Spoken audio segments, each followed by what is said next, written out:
Lord, you are my calm, right in the middle of the storm. Woke up this morning, winds blowing round my door. Trouble came knocking, like it's been here before. But I lift my eyes to heaven, where my help has always come. 'Cause even in the darkness, your light is never gone. You give me peace in the storm. Jesus, you hold me, keep my spirit warm. When the thunder is crying and the night feels long, you give me peace in the storm.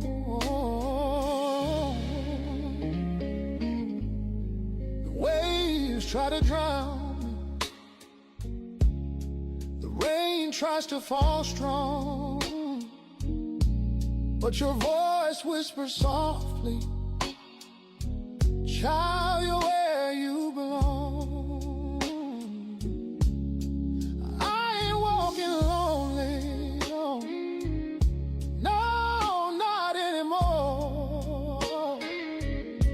You're my shelter, my anchor, yeah, my peace forevermore. Oh, you give me peace in the storm. Jesus, you hold, keep my spirit warm. When the thunder is crying and the night feels long, you give me peace in the storm. Storms may rise, but I won't lose my song. Your mighty hand keeps pulling me along. Lord, you calm the waters every time I call your name. Sometimes I feel broken, sometimes I feel so small, but you lift me from the shadows, and you never let me fall. Your mercy like a river keeps flowing through the night, and even in my weakness, your love becomes my fight. Oh, winds roar around me, but my heart stands still, 'cause you're the one who speaks, peace be calm, and it is real. Your promise never wavers, your truth keeps me strong. With every step I'm taking, your presence is my song. Oh, hold me close, Lord, don't let me slip away. Be my strength, Lord, at the end of every day. You're the calm inside my chaos, the hope that clears the way. Rain keeps on falling, but I'm standing on your name.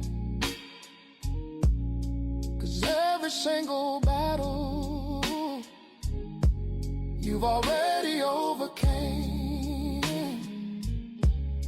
Your goodness is my cover, your love forever stays, and you speak peace over me in the most uncertain day. The devil tries to shake me, but I ain't losing ground. Your spirit is my fire, my shield and mighty crown. I'm rooted in your promise, I'm planted in your grace. I see the storm is raging, but I still seek your face.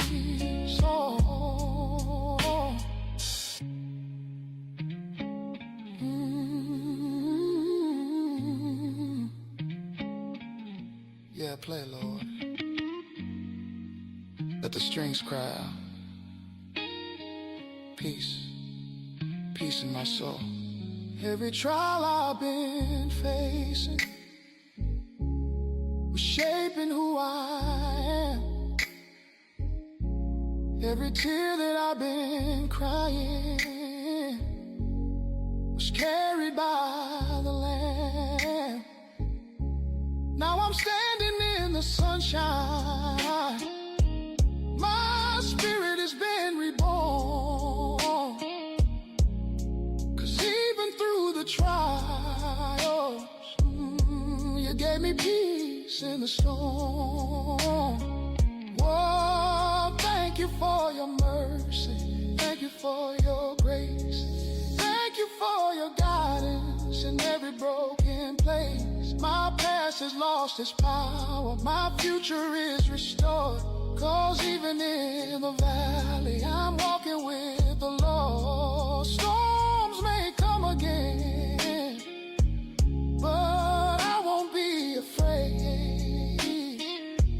'Cause you are my defender, and my price is paid.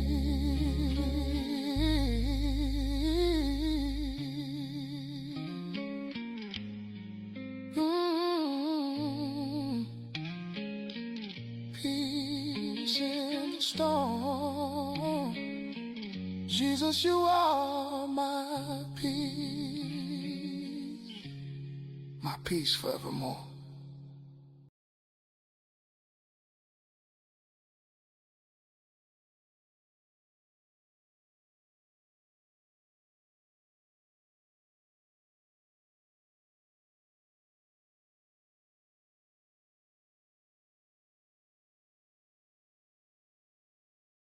You have felt someone else's pain before they even spoke a word. You walked into a room and immediately knew something was wrong, not because anyone told you, not because you saw anything obvious, but because you felt it in your chest, in your throat, in the sudden inexplicable heaviness that settled over you like a second skin. That is not weakness. That is not anxiety. That is not you being too sensitive. The dismissive phrase that has followed you since childhood, like a shadow that never quite disappears, that is a neurological, psychological, and emotionally sophisticated phenomenon. And most people walking this earth will never fully understand it. But you do, because you live inside it every single day. Here is what no one tells you about empaths, and what the science of emotional intelligence is only now beginning to confirm. The traits that make you feel too much are the exact same traits that, when consciously understood and deliberately developed, transform you into one of the most psychologically powerful kinds of humans on the planet. The problem was never your sensitivity. The problem was that nobody ever handed you the manual. Today, that changes. We are going to walk through 6 specific traits that exist inside every highly aware empath. Traits that separate the empath who is consumed by the world from the empath who leads it. By the end of this, you will not only recognize yourself in every single one of these, you will understand why these traits are your greatest psychological assets and exactly how to stop letting them quietly drain you into exhaustion. Stay with me. Every word of this is for you. The foundation. what emotional awareness really means. Before we enter the 6 traits, we need to lay one piece of groundwork, because without it, everything that follows will feel like inspiration without architecture. Emotional intelligence, true emotional intelligence, is not about being kind. It is not about being gentle. It is not about crying at movies or caring deeply about other people, though those things may be present. Real emotional intelligence is a cognitive skill set. It is the trained, practiced, neurologically embedded ability to perceive emotions accurately, to use emotional information to guide thinking, to understand how emotions evolve and interact, and to manage emotional states in ways that serve both yourself and the people around you. Empaths, by nature, arrive with the first layer of this already extraordinarily developed. The perception of emotion, the raw, unfiltered reception of what others feel, is not something they have to learn. It is something they were born doing. Their nervous systems are wired differently. Research in interpersonal neurobiology consistently points to what appears to be a heightened activation of mirror neuron systems in highly sensitive and empathic individuals, meaning their brains literally rehearse in real time the emotional and even physical experiences of the people around them. But here is the critical distinction, and this is the single most important thing I will say in this entire piece. Receiving emotion and understanding emotion are not the same thing. Empaths receive, but not all empaths understand what they receive, and that gap between feeling and comprehension, between absorbing and processing, is where the suffering lives. The 6 traits we are about to explore are the traits of empaths who have closed that gap. Empaths who have done the deep, uncomfortable, often lonely work of turning their extraordinary receptivity into extraordinary awareness, not just of others, but of themselves. Let us begin. Trait 1, interoceptive precision. The body is a data source. The first trait of a highly aware empath is something that sounds almost clinical, but lives in the most visceral physical part of your experience: interoceptive precision. Interoception is your brain's ability to sense and interpret signals from inside your own body. Your heartbeat, the tightness across your rib cage, the drop in your stomach when something feels wrong, the warmth that spreads through your chest when something feels deeply right. Most people experience these sensations as background noise, vague, unspecific, easy to ignore. Highly aware empaths experience them as language. They have, either through years of necessity or through deliberate cultivation, developed an extraordinary sensitivity to what their body is communicating. They notice the exact moment their shoulders rise toward their ears in a conversation. They feel the subtle constriction in their breathing when they are around someone whose emotional state does not match their words.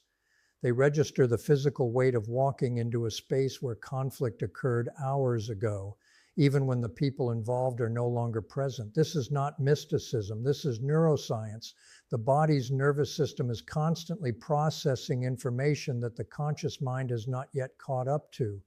The gut-brain axis, the cardiac nervous system, the fascia and musculature of the body, these are all processing emotional information in parallel with your conscious awareness. The highly aware empath has simply learned to listen to this processing, but here is where this trait becomes powerful rather than paralyzing. The aware empath does not just feel their body's signals, yet they interrogate them. They ask, is this sensation mine, or did I absorb it from someone else? Is this anxiety I walked in with, or is this the room telling me something? Is this fatigue genuine physical tiredness, or is this what emotional overload feels like in my particular body? This precision of self-inquiry is what separates the empath, who is constantly exhausted and confused by their own inner weather, from the empath, who uses their body as one of the most reliable instruments of perception available to any human being. The practice is deceptively simple and profoundly demanding. Before you act on any strong sensation, pause. Locate it in your body. Name it with specificity. Ask where it came from. Ask what it is asking of you. This is not rumination. This is somatic literacy. And for the highly aware empath, it is the foundation upon which all other self-knowledge is built. Trait 2, effective labeling mastery, the precision of emotional language. The second trait is intimately connected to the first, but it moves from the body into the mind, specifically into language. Psychologists studying emotional regulation have consistently found one of the most powerful techniques for managing intense emotional states is also one of the simplest: naming the emotion with precision. When you label an emotion accurately, not just I feel bad, but I feel a specific kind of grief that comes from watching someone I love make a decision I cannot stop. Something measurable happens in the brain. Activity in the amygdala, which is the brain's alarm system and primary emotional processing center, demonstrably decreases. The prefrontal cortex, responsible for reasoning and decision-making, re-engages. The emotional storm does not disappear, but it becomes navigable. Highly aware empaths have developed this capacity to a degree that is genuinely rare. Where most people have a vocabulary of perhaps 6 or 8 emotional states, happy, sad, angry, scared, confused, frustrated, the highly aware empath operates with an inner emotional dictionary of extraordinary range. They distinguish between loneliness and solitude, between guilt and shame, between anxiety and grief, between anger that comes from injustice and anger that comes from fear, between love that is freely given and love that is being used as currency in an unspoken negotiation. This is not emotional overcomplication. This is emotional precision, and its value cannot be overstated, because here is what happens when you cannot precisely name what you are feeling. You cannot communicate it accurately to others. You cannot make decisions that truly serve the emotional reality you are in. You cannot distinguish between what requires action and what requires simply being felt and released. You are, in effect, navigating one of the most complex terrains of human experience, your inner emotional world, without a reliable map. The highly aware empath has the map, and more than that, because of their extraordinary ability to perceive the emotional states of others, they understand that other people's emotional vocabulary is often far more limited than their own experience. This creates in them a specific kind of patience, a capacity to sit with someone who says, I don't know, I just feel weird, and to gently, skillfully help that person move toward language that actually fits their experience. This is why highly aware empaths so frequently become the people others seek out in moments of emotional crisis, not because they fix things, but because they help people feel named, understood, seen with specificity, not just sympathy. Trait 3, emotional boundaries as architecture, not walls. Here is where we need to spend significant time, because this trait is the most misunderstood, the most culturally distorted, and the most urgently necessary for any empath who wants to stop drowning in other people's emotional weather. The third trait of the highly aware empath is the capacity to build and maintain emotional boundaries as architecture rather than walls. Let me be precise about this distinction because it matters enormously.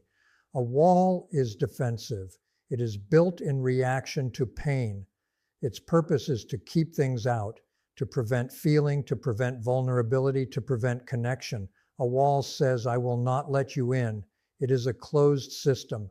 And for the empath, it is also ultimately ineffective because the nervous system does not stop receiving. You cannot simply decide to stop being an empath. The signals keep coming whether or not you acknowledge them. Architecture is entirely different.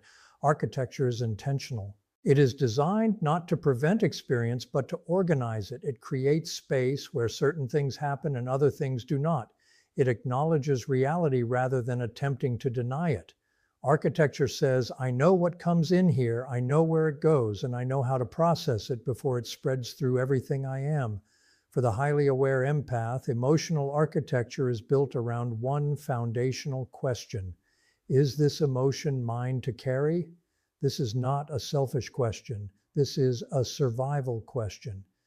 Because the empath who carries every emotion they receive, who absorbs the anxiety of their colleague, the grief of their friend, the frustration of a stranger on the street, the ambient tension of every room they walk into, will eventually collapse under weight that was never theirs to bear.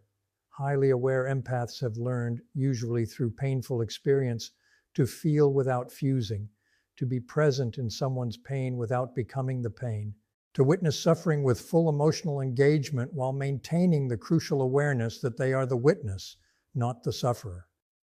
This is one of the most sophisticated psychological skills available to human beings.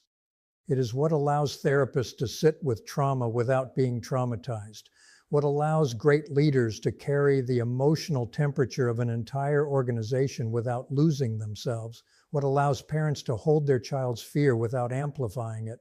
The practical architecture of this looks like several specific habits. It looks like conscious transitions between emotional environments, a deliberate moment of reset when moving from one person or space to another. It looks like the practice of asking after any emotionally intense interaction, what am I feeling right now and where did this feeling originate? It looks like knowing with specificity which people, which types of conversations, and which environments are most likely to cause emotional merging, and preparing consciously before entering them rather than simply hoping for the best. It looks like the radical act of recognizing that you can love someone deeply, care about their pain genuinely, and still return their emotional weight to them rather than carrying it indefinitely in your own body. This is not coldness, this is wisdom. And for the highly aware empath, it is the difference between a life of chronic exhaustion and a life of sustainable, genuinely transformative presence with the people they love. Mid-speech, CTA, 4 lines strict. If this is already speaking to something you have carried for years without language for it, subscribe right now, because everything that follows goes even deeper. Share this with one person who has always been called too sensitive. They need to hear that their depth was never a flaw. Trait 4, social pattern recognition, reading the room at the systemic level. The 4th trait elevates the empath's perception from the individual to the systemic, and this is where the aware empath begins to operate in ways that are genuinely extraordinary. Social pattern recognition is the ability to perceive not just what individuals are feeling, but how emotions move through groups, organizations, relationships, and social systems. It is the ability to read the invisible architecture of human dynamics, the power structures, the unspoken agreements, the emotional contracts, the collective narratives that govern how people behave together. Most people experience social environments reactively. They feel what a room feels like. They notice when tension is present, but they cannot trace the tension back to its source, map how it travels between people, predict where it will land, or identify what is sustaining it beneath the surface. Highly aware empaths can do all of this. They walk into a meeting and immediately sense not just that two people are in conflict, but which specific emotional dynamic is driving the conflict, who holds the actual relational power regardless of official hierarchy, what the group is collectively afraid of, and what kind of facilitation will either release or deepen the tension present. They notice in families which members carry the emotional labor, which relationships are performing warmth rather than genuinely experiencing it, what the group's unspoken rules are about which emotions are permitted expression and which are required to be hidden. They see in friendships the subtle ways that emotional debt accumulates, and who always gives, who always receives, who performs reciprocity without actually feeling it, who is beginning to reach the edge of what they can sustainably offer. This capacity is not born from cynicism. It is not about suspicion or distrust.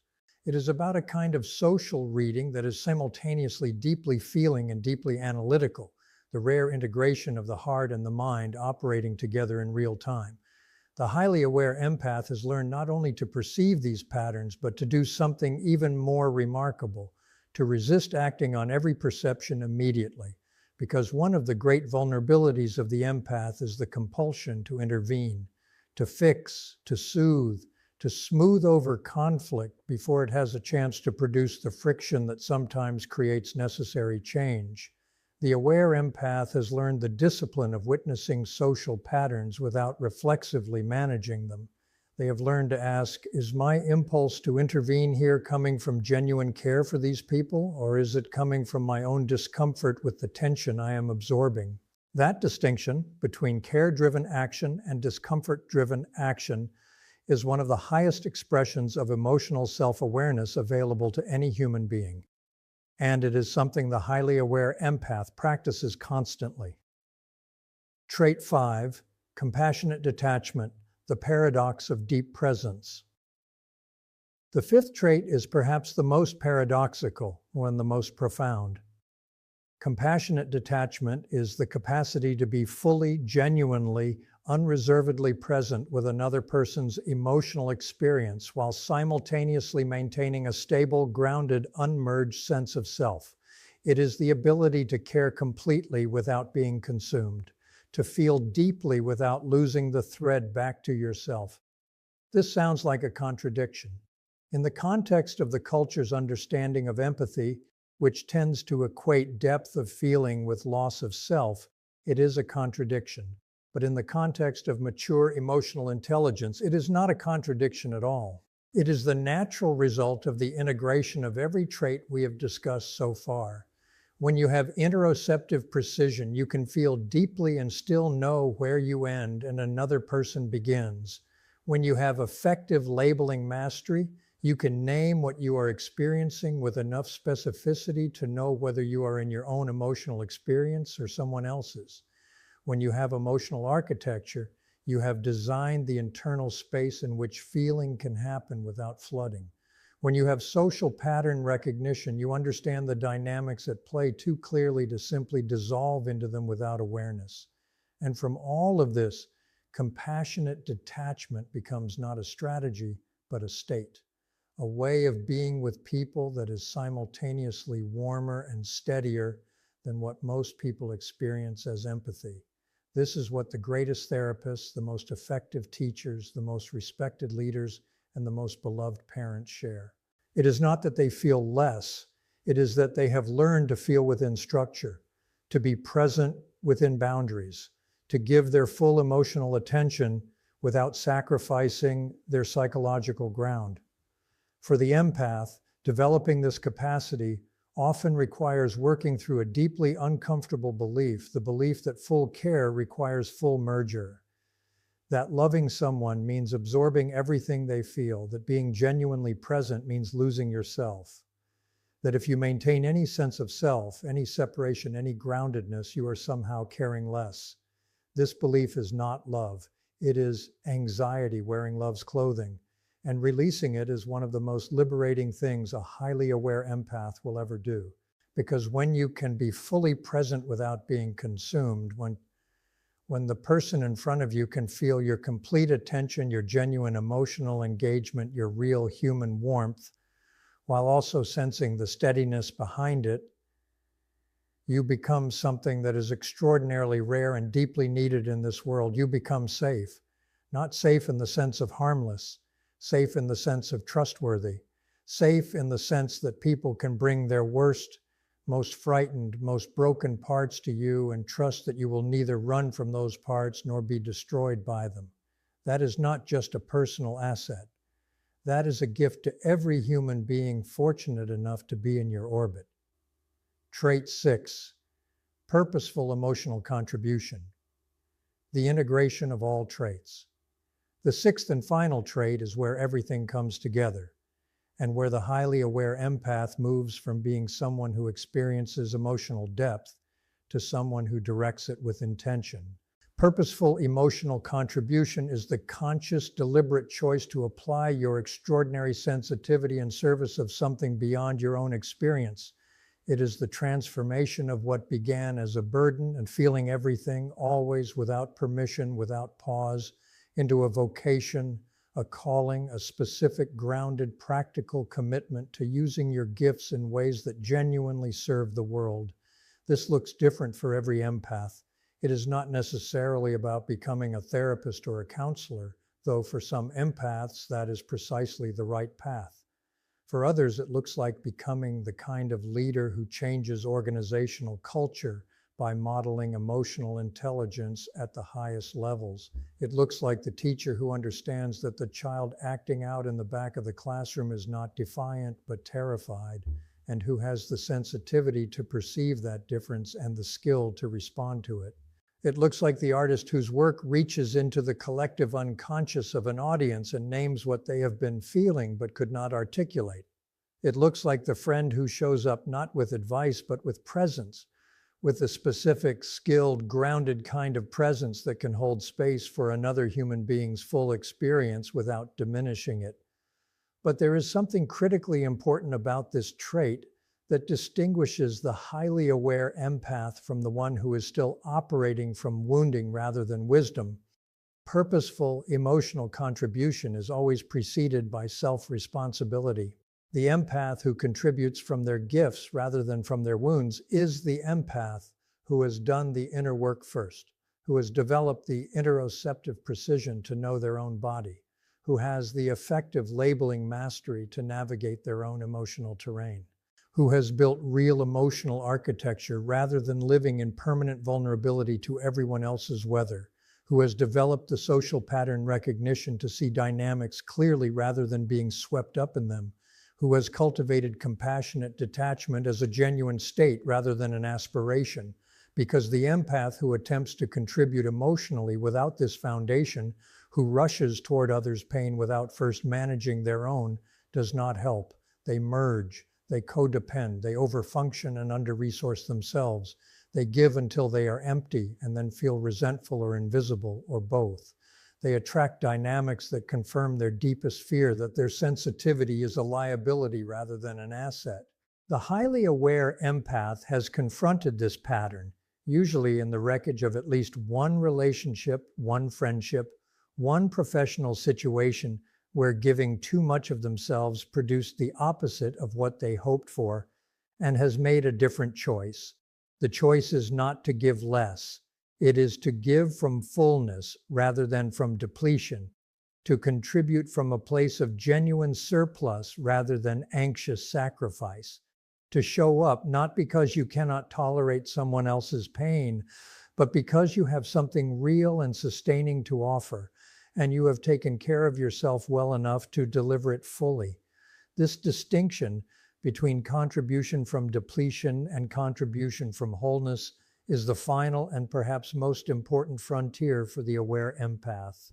Because when you arrive at it, when you have done the work across all 6 traits and you are contributing your extraordinary gifts from a place of genuine groundedness and self-knowledge, you are no longer simply an empath. You are a healer, a builder, a force for something that the world desperately needs and rarely finds. The convergence, what highly aware empaths understand, that others do not let me bring this all together now, because there is a deeper truth running beneath all 6 traits that I want to name directly before we close. The culture has a relationship with sensitivity that is fundamentally broken. It pathologizes emotional depth in men and romanticizes it in women while simultaneously dismissing both. It treats the capacity to feel as a weakness to be managed rather than a skill to be developed. It confuses emotional reactivity with emotional intelligence and emotional suppression with emotional strength.